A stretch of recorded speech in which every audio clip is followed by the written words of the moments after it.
네, 이번에는 재건 관련주에 대한 논의를 해보도록 하겠습니다.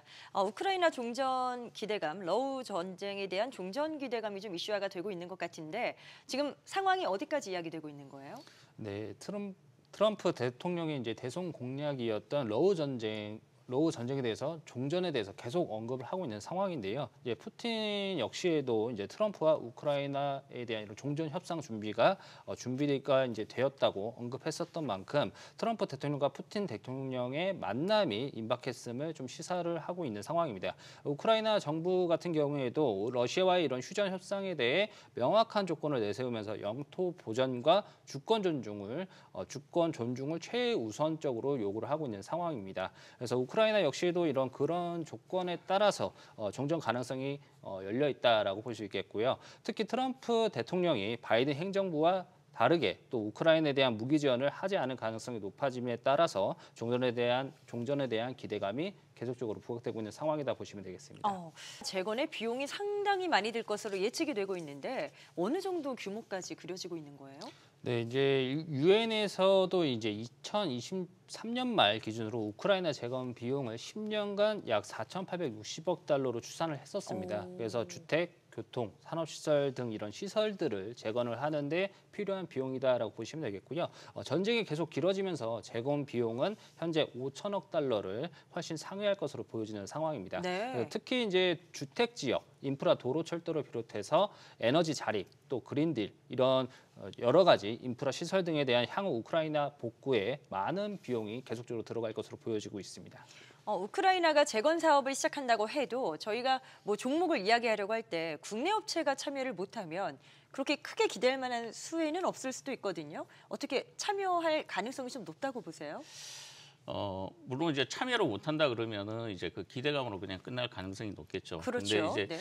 우크라이나 재건 사업을 시작을 해도 아까 말씀드린 대로 국내 업체들이 참여를 하지 못하면은 기대감에 이제 지나지 않을 것으로 판단이 됩니다. 왜냐하면 2003년에 이라크 전쟁 후 대규모 재건 사업이 진행되었지만 주요 프로젝트가 미국과 유럽 기업들이 주도를 했기 때문에 우리 기업에 큰 기회가 없었던 것이죠. 결론적으로 대규모 인프라 사업에 대한 경쟁력을 확보하지 못했기 때문이었는데 지금은 우크라이나 재건 관련해서 우리 기업들의 경쟁력을 가지고 있기 때문에 본격적인 재건 사업이 시작될 경우 직접 참여 가능성이 높을 것으로 보고 있기 때문에 어쨌든 관심을 가지고 봐야 되는 세트로 보고 있습니다. 국내 기업들이 가지고 있는 그 경쟁력을 한번 거기에 기대를 걸어보겠다라고 말씀을 주셨는데 뭐 사실 건설업계가 분위기가 그렇게 좋지 못했잖아요. 만약에 우크라이나 재건 이슈가 확정이 되고 무언가가 실시가 된다면 엄청난 활로가 될까요? 어떻게 보세요? 네, 맞습니다. 이제 삼성물산 같은 경우에도 서부 요충지인 리비우시에 스마트시티 건설을 위한 양해각서를 체결한 이력이 있었고요. 현대건설은 이제 보리스필 수도 공항 인프라 확장 사업 관련해서 이런 업무 협약을 체력한 이력이 있었습니다. 그리고 이제 미국 홀텍 인터내셔널과 2029년 3월까지 우크라이나의 소형 모듈 원전인 SMR을 이제 20기를 건설한 양해각서도 체결한 이력도 있었는데 이런 한수원과 이제 미국의 웨스팅하우스 지적재산권 분쟁이 이제 마무리가 되면서 국내 원전 사업 역시 재건 사업과 함께 참여할 가능성이 높을 것이다라고 보시면 되겠고 네. 국내 건설 업계 및 이런 건설기계 관련 섹터 역시도 이런 새로운 재건 관련한 성장 모멘텀이 될 가능성이 높기 때문에 앞으로 이런 분기별 실적 개선 여부와 함께 수주 공시 등도 같이 함께 살펴가시면 되겠습니다. 자, 재건주 관련해서 저희가 러우 전쟁 종결 외에도 혹시나 또 기대할 여지가 있는지 찾아보고 싶은데 미국이나 중국 쪽 관련해서는 뭐 이슈가 없을까요? 우선 이제 트럼프 대통령이 취임하면서 러우 전쟁 종전 그리고 이스라엘 하마스와의 어떤 휴전 등의 영향 속에 미국 LA 산불 피해 영향으로 사회 간접 자본의 확대 정책이 굉장히 커질 가능성이 높아졌습니다. 네. 특히 AI 데이터 센터 건립 등으로 인한 인프라 정책 지원이 클 것으로 보이면서 재건주, 특히 건설기계 관련 세트의 성장은 좀 밝을 것으로 보고 있습니다. 다만 이제 중국의 경우에는 내수 부양 정책이 건설 인프라보다는 내수 소비 활성화 정책에 좀 맞춰져 있을 것으로 판단되고 있기 때문에 재건 관련 섹터는 우크라이나 재건과 미국 인프라 투자 정책에 포커스를 맞춰서 보는 것이 바람직할 거라고 판단됩니다. 자, 재건주에 관련해서 이야기를 나눠보고 있습니다. 저희가 재건이라는 단어에서는 사실 건설주를 먼저 떠올리긴 하거든요. 이와 관련해서 건설주 외에도 저희가 좀 눈여겨볼 만한 관심 그 분야가 있을지 어떻게 꼽아볼 수 있을까요? 네, 일단 우리나라 같은 경우에는 이제 각종 인프라 복구 사업에 참여할 기회를 계속적으로 지금 살피고 있는 상황이고요. 이제 앞으로 이제 전후 산업과 또 일자리 부족을 예상해서 제조업 진출 가능성도 검토 중에 있습니다. 또 우크라이나 농업 생산 대부분이 좀 부가가치가 낮은 이런 곡물에 치우친 것을 감안해서 한국의 고부가가치 농업 기술, 뭐 스마트팜 같은 대규모 한국식 농업 단지를 조성하는 이런 방안 등도 고려할 것으로 알려지고 있는 상황입니다. 그래서 향후 이런 스마트팜과 같은 농업 관련 종목들에 대한 관심도 가지고 올 필요가 있겠습니다. 저희가 또 함께 눈여겨볼 수 있는 분야가 있었네요. 김현우 자문역과 이야기 나눠봤고요.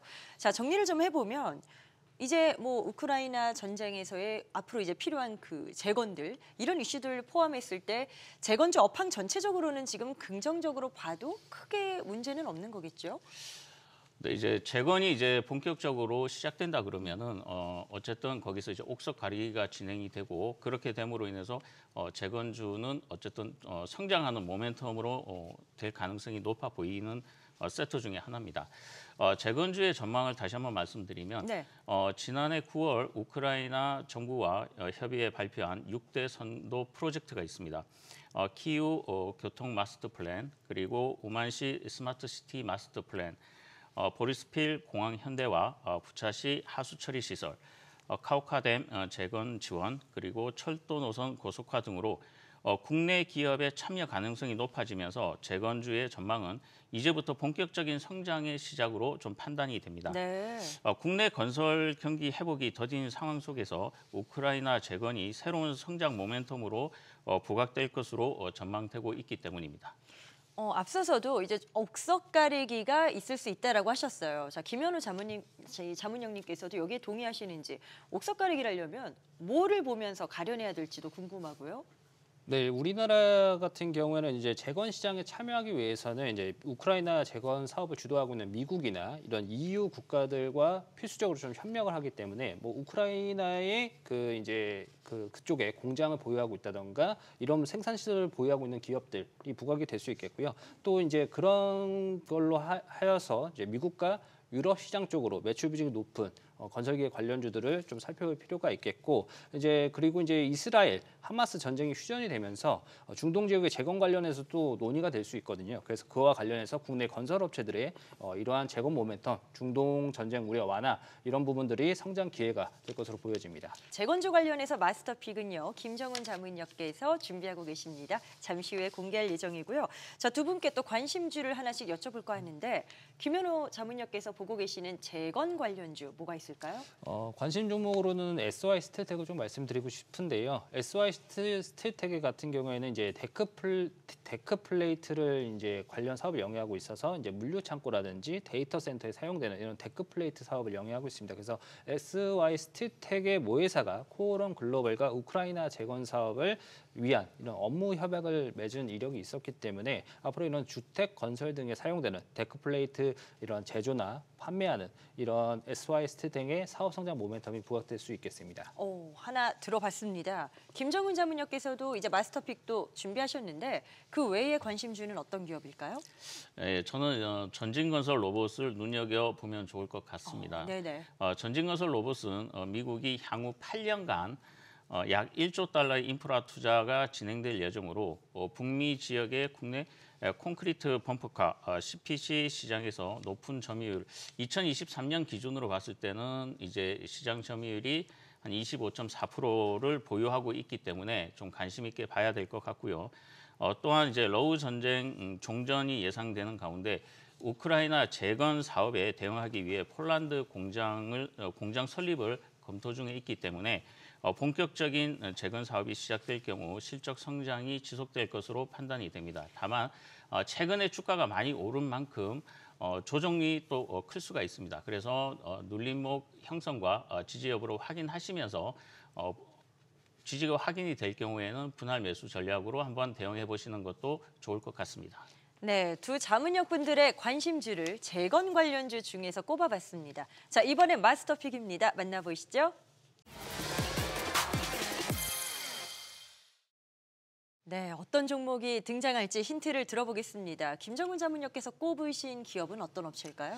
네, 제가 마스터픽으로 가지고 온 종목은 건설 프로젝트 관리 전문 기업으로 최근에 숨겨진 강자로 중동 사업 확대 및 미국 인프라 투자 확대 수혜주로 실적 성장이 가속화될 것으로 전망되는 종목입니다. 오, 재건에 숨겨진 강자다.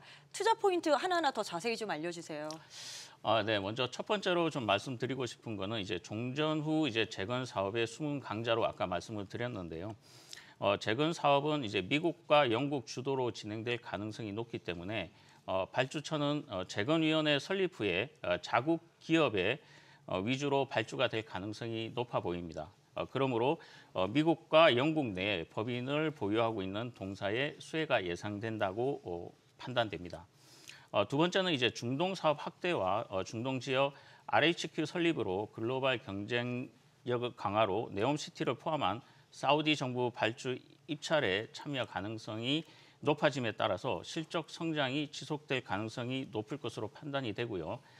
재무적인 측면에서는 부채 비율이 한 105%, 유보율은 3,603%로 안정적인 재무 구조를 가지고 있으며 매출 총이익이 36.3%, 2024년 3분기 말 기준으로 꾸준히 30% 이상을 유지하고 있는 상황이며 별도 법인 수주 잔고도 꾸준히 증가하고 있어 재건 사업이 본격적으로 참여할 경우에는 실적 성장이 좀 가속화될 수 있는 그러한 종목으로 판단하고 있습니다. 네, 힌트를 쭉 들어봤습니다. 자, 김정훈 자문역이 제시한 마스터픽. 과연 어떤 종목인지 궁금하신 분들은 카카오톡 채널 주식이 궁금할 때 검색하신 후에 친구 추가해 주시면 됩니다.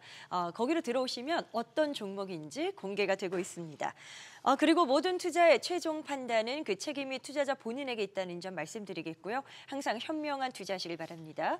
그리고 이 프로그램은 SBS 비즈 앱을 통해서 실시간 시청 가능하다는 점, 항상 다양한 정보를 저희 앱을 통해서 만나보실 수 있다는 점 알려드립니다.